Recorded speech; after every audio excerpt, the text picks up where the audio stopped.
Terima kasih Anda masih bergabung bersama kami. Pemirsa, OJK menilai sektor jasa keuangan nasional tetap stabil di tengah ketidakpastian global. OJK menyampaikan stabilnya sektor jasa keuangan dalam negeri didukung tingkat permodalan yang kuat hingga likuiditas yang memadai. Otoritas Jasa Keuangan menilai sektor jasa keuangan nasional tetap stabil di tengah ketidakpastian global. OJK menyebut ketidakpastian global akibat tingginya tensi geopolitik, potensi meluasnya perang dagang, serta kinerja perekonomian global yang masih di bawah ekspektasi. Ketua Dewan Komisioner OJK Mahendra Siregar menyampaikan, stabilitas sektor jasa keuangan yang tetap terjaga didukung tingkat permodalan yang kuat hingga likuiditas yang memadai. OJK pada 29 Mei 2024 menilai sektor jasa keuangan terjaga stabil yang didukung oleh tingkat permodalan yang kuat dan likuiditas memadai di tengah ketidakpastian global akibat masih tingginya tensi geopolitik, potensi meluasnya perang dagang, serta kinerja perekonomian global yang masih di bawah ekspektasi. Tensi perang dagang kembali meningkat akibat kenaikan tarif Amerika Serikat dan beberapa negara Amerika Latin terhadap produk-produk dari Tiongkok. Sementara itu terkait perekonomian domestik, OJK menilai perekonomian Indonesia tetap cemerlang setelah tumbuh lebih tinggi pada kuartal 1 2024 sebesar 5,11%. Pertumbuhan ini di atas ekspektasi pasar yang didorong oleh pengeluaran pemerintah dan lembaga non-profit serta konsumsi rumah tangga. Tim Liputan IDX Channel.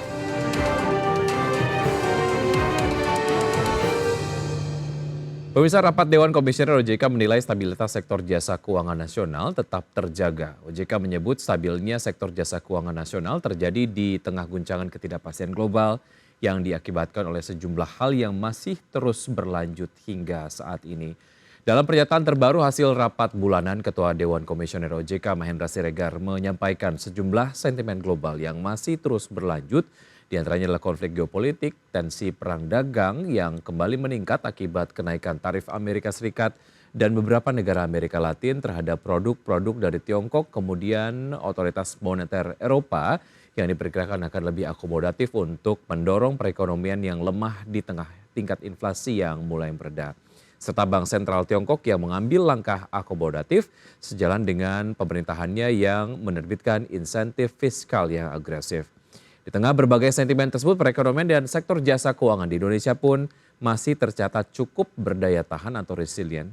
Dan sementara itu, pemirsa, stabilnya sektor jasa keuangan nasional tentunya tak bisa dilepaskan dari industri perbankan yang notabene menjadi salah satu penopang utama sektor jasa keuangan nasional. Lantas, bagaimana kinerja industri perbankan dalam negeri sejauh ini? Berikut kita simak informasinya.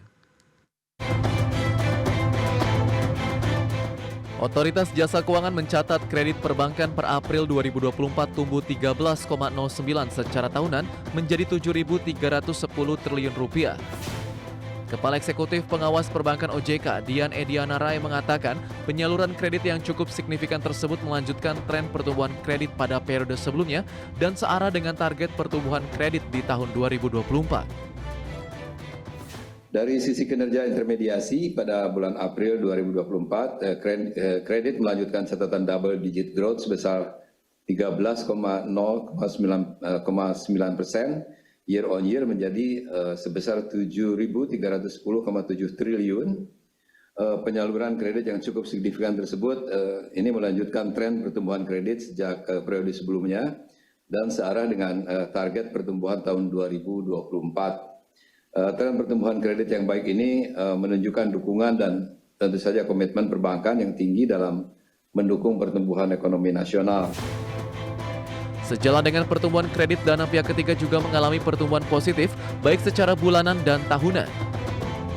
Pada April 2024, DPK tercatat tumbuh sebesar 8,21% menjadi 8.653 triliun rupiah dengan giro menjadi kontributor pertumbuhan DPK terbesar yaitu 11,81% secara tahunan.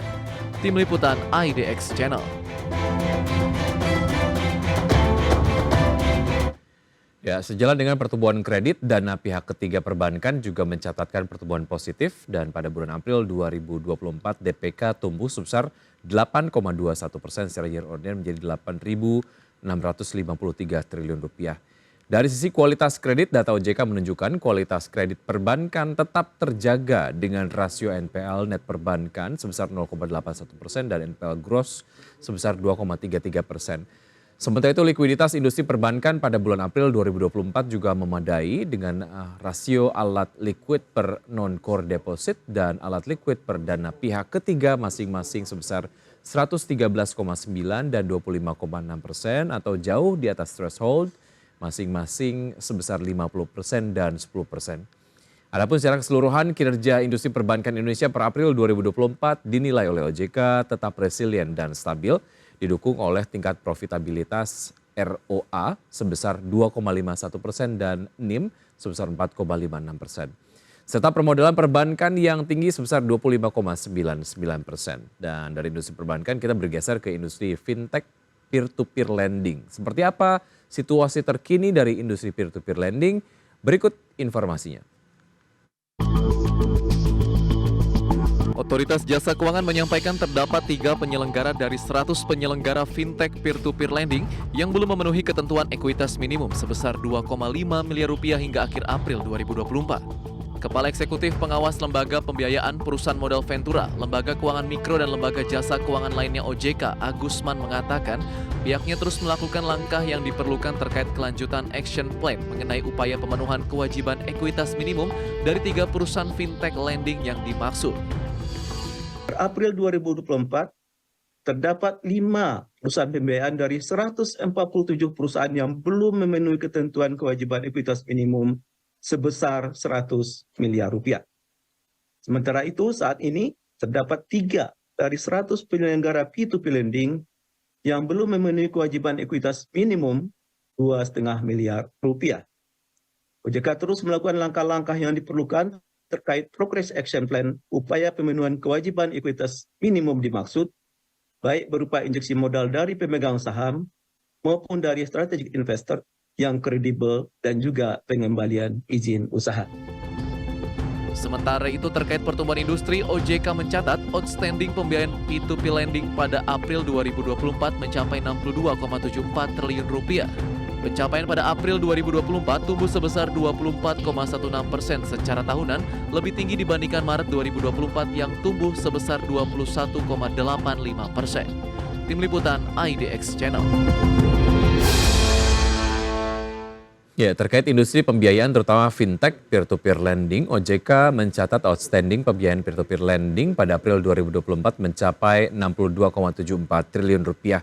Pencapaian pada April 2024 tumbuh sebesar 24,16% year on year. Dan sementara itu tingkat resiko kredit macet secara agregat atau TWP 90 pada April 2024 tercatat dalam kondisi terjaga. Merujuk data OJK, TWP 90 pada April 2024 sebesar 2,79% atau tercatat menurun dari posisi April 2023 yang sebesar 2,82%. Dan secara bulanan nilai TWP per April 2024 juga menurun jika dibandingkan dengan posisi Maret 2024 sebesar 2,94%. Tak hanya soal pemenuhan ekuitas dan penyaluran kredit peer-to-peer lending, OJK juga menyampaikan telah menjatuhkan sanksi administratif kepada 10 perusahaan pembiayaan atau multi-finance, 10 perusahaan modal Ventura, dan 13 penyelenggara peer-to-peer lending pada bulan Mei 2024. Dan OJK menyatakan pemberian sanksi itu dalam rangka menegakkan kepatuhan dan integritas industri, dan OJK pun berharap upaya penegakan kepatuhan dan pengenaan sanksi tersebut dapat mendorong pelaku industri untuk meningkatkan aspek tata kelola yang baik, kehati-hatian dan pemenuhan terhadap ketentuan yang berlaku, sehingga pada akhirnya dapat berkinerja lebih baik dan berkontribusi secara maksimal. Semoga dengan apa yang kemudian dilakukan oleh lembaga keuangan, apakah itu perbankan dan non-perbankan, dapat dilakukan secara maksimal untuk memberikan rasa aman dan juga nyaman kepada masyarakat pengguna. Dan pemirsa, kita cukupkan informasi di segmen ini. Pastikan Anda masih bersama kami dalam IDX Recession Closing.